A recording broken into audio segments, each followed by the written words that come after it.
Да ли им нудиме доволно на младите или се доволно ангажирани во заедницата, а од друга страна, дали се расправа за нивните проблеми и тие дали се решаваат.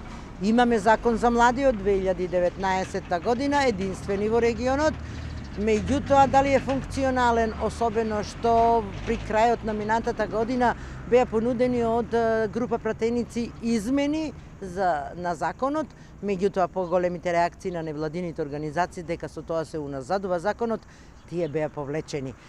Го прашуваме Зоран Илиевски од невладината организација сега, која со години се занимава со оваа проблематика со младите и која предлага и своји можности за подобрување на законот. Каква е моменталната ситуација? Ви имате и најнова анализа на состојбите. Така е. Благодарам, Бети. Поздрав до гледачите на македонската телевизија. Ова што е наша можност е да го презентираме ставот, мислењето на младите, мислењето на оние кои што се вклучени во спроведувањето или во имплементацијата на законот. Точно се новите кои што ги посечи ти. Токму тоа го покажа истражувањето кое што го правевме во ноември-декември претходната година. Тоа се најнови податоци кои што ја покажуваат фактичката состојба со спроведувањето. Прв заклучок е дека спроведувањето е на многу незадоволително ниво и втор впечаток или втор заклучок од целосното истражување е дека половина од младите во Македонија немаат појма за овој закон и кои услови и кои користи ги носи за него. Главните информации кои што сметам дека се важни да се споделат е дека од сите општини во Македонија само во 24 се формирани локални младински совети. Локална стратегија за млади е донесена само во 11 општини, а пак и акционен план за спроведување на локалната стратегија е донесен само во 8 општини од 80 општини. Ово јасно покажува колку е политичката волја и колку општините се спремни да го поддржат развојот, вклучувањето на младите или да ја покажат својата грижа со некаков стратешки пристап. Уште еднаш викам, ако само во 8 општини од вкупно 80 во Македонија ваква е состојбата, тоа ја сликува и јасно представата, грижата на политичарите или политичките избраници на локално ниво за своите млади.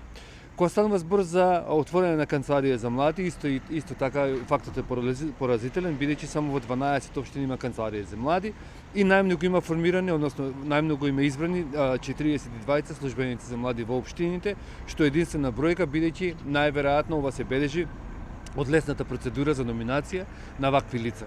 И на крај, од главните наоди кои што ги утврдува законот, само во 7 општини поразително се отворени младински центри во градовите.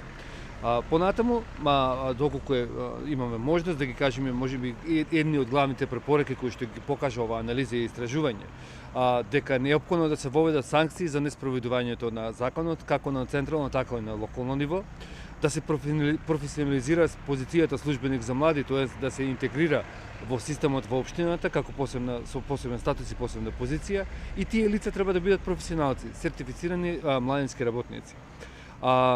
Еве имаме Прилеп има совет за млади, се формира тоа тело, меѓутоа треба да функционира актуелно и да ги следи потребите на младите. Измени се потребни, нефункционално е. Подготвувате ли вие, ќе имате своји конкретни предлози и најмногу што? Токму тоа што го кажа Бети, значи измените ги подготвуваме. Процесот го започнеме со ова темално и првично истражување општо во Македонија, кој што ќе покаже потребата и што е на што треба да се промени. Измените ќе ги направиме заедно со сите клучни чинители, вклучувајќи ги за младите. Една алатка е истражувањето, но втората алатка е да обезбедиме дискусија.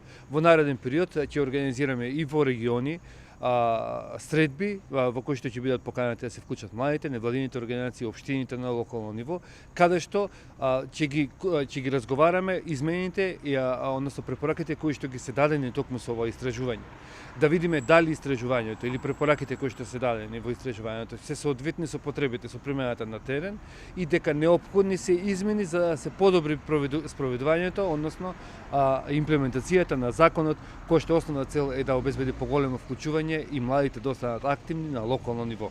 Очигледно наредните месеци, бидејќи не очекуваат избори, ќе биде период за подготовка на анализирање состојбите, анкетирање и понудување на измените. Апсолутно. За новиот парламент да решава што поскоро, то подобро, оти да не повторуваме младите ни заминуваат од земјава.